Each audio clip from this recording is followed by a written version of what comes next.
how to share your computer screen with Meld Studio.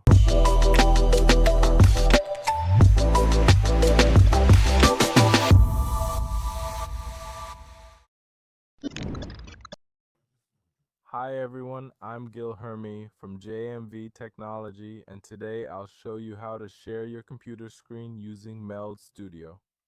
This method is commonly used for video lessons, mentoring, and other purposes. Remember, we have great content on live streaming, and best of all, it's free to access the course. Check out the link in the description to learn about our streaming plans. Just scan our QR code with Meld Studio open in a scene, select More under Layers and choose Display Capture. It'll show a box on screen with the available options.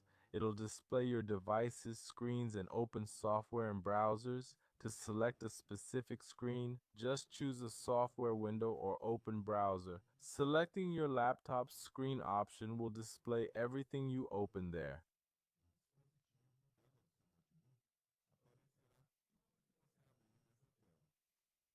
After insertion, your capture will appear in the preview.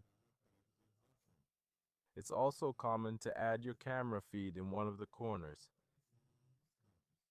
To do this, click the plus icon in Layers, select Video Device, and choose your camera. Then just resize and position it as desired. For live streaming with Meld Studio, check our tutorial in the card and description. That's all for now. If you enjoyed, subscribe and follow us on social media.